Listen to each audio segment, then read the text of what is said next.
Hey y'all, my name is Olivia Edwards. I'm talking about tobacco use in advertising. I know there has been like a drastic drop from the 1900s to now in the tobacco use, especially of the younger people. Um, I know that's changed a little bit with, vapes and e-cigarettes and things like that. And that's partially due to marketing, which is something that I wanted to talk about with this. So I'm going to go ahead and pull up my screen. Nope, not that one yet. Okay, so topic is tobacco use and advertisements, obviously. It's taught in third and fourth grade specifically, which I thought was kind of interesting. Like it's mentioned in third grade only a little bit, and it's mostly about refusal. And then in fourth grade is where the real focus is. That topic is alcohol, tobacco, and other drugs. So for fourth grade, that is what you talk about for that objective. Um, the sub-objective that I chose to talk about was 4.atod.2.2, which is explain why people are influenced by various marketing strategies employed by tobacco companies. The little sub-objectives for that one are describe the strategies of marketing, explain the purpose of packaging and product placement, and compare the reality of the warning label with the appeal of the advertising, and then avoid all tobacco products. My resources, this first one was super helpful for this. Apparently, Stanford is doing research into the impact of tobacco advertising. So this website has over 62,000 different ads for everything from cigarettes, cigars, chewing tobacco, marijuana, e-cigarettes. Like anything you could think of is on this website.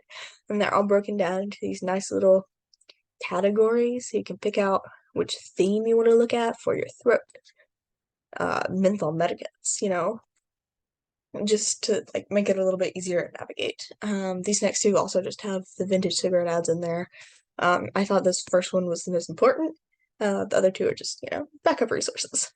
For required materials for my little thing you do activity, the advertising examples, which you would get from some of these resources that I've listed above, and then either Canva or poster making supplies. All right. So for my lesson, I wanted to focus on mostly a discussion-based form of comprehension. Fourth graders like to talk, and I feel like that's a really good way to kind of break down all of the things that you're seeing in these ads and, another set of eyes that might see what you might not notice. It's also not really a taboo topic, but there's a little bit of hesitation talking about tobacco use and nicotine with younger kids. And so something like this, being able to talk freely about how the advertising is appealing to them, I think would be really helpful in the classroom. All right.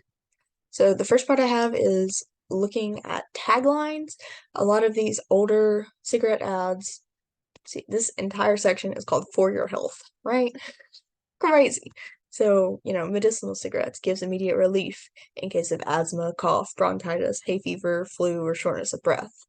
Um, the healthy cigarettes, things like that.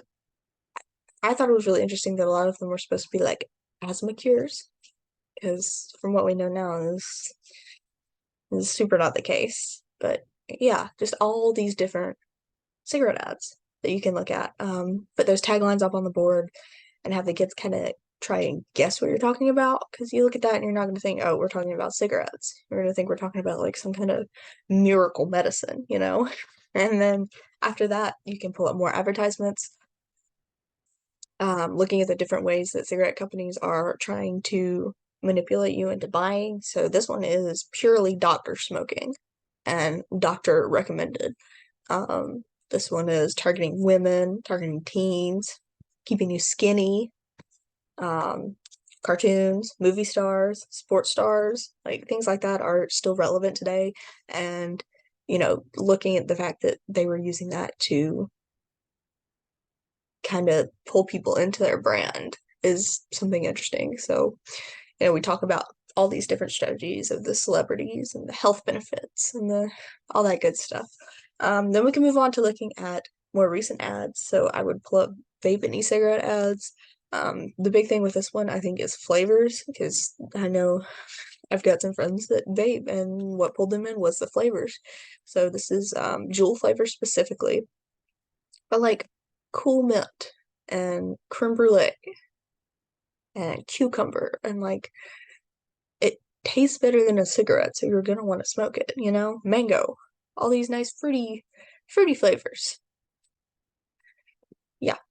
So, look at that and talk about all the different ways that companies are advertising. So this one is purely Jewel. Hold on.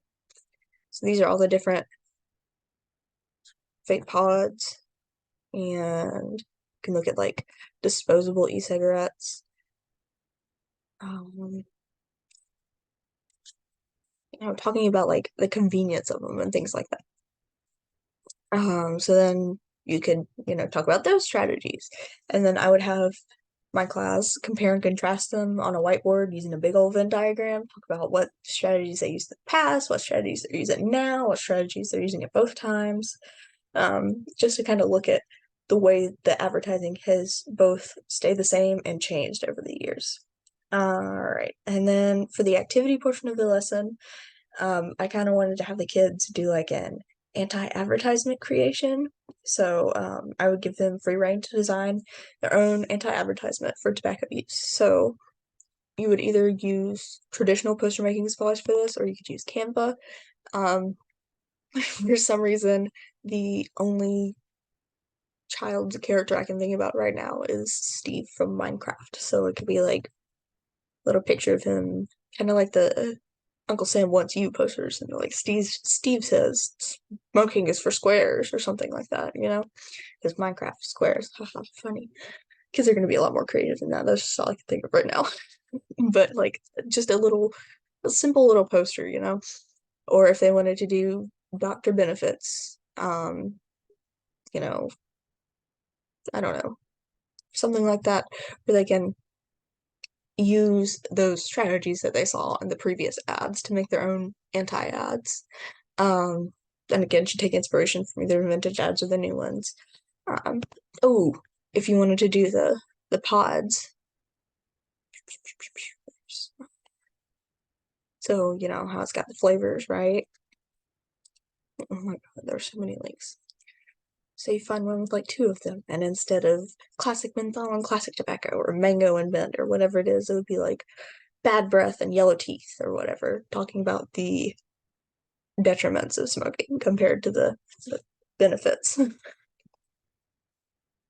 All right, and then after everybody's done that, either in groups or by themselves, on paper or online, I would have them all, if they're online, I would print them out, and have the kids put them up on the walls and make like a little anti-ad gallery where they can go through and see what their classmates have done, and kind of think about what they've done as well.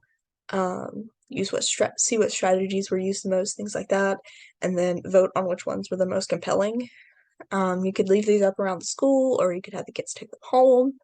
I don't know. I think having to think about how you would advertise not smoking kind of helps embed. That's not what I'm trying to say. You have to research the side effects of smoking to put together these resources. And so researching and like knowing that seeing all the things that can happen to you and knowing bad stuff, I think that helps really solidify the issues with smoking. Um, yeah, definitely check out this website, even if you're not doing this. I think this is a really cool website anyway. I've got all this other stuff too, but this is, yeah, super helpful for me. Um, yeah, that's all.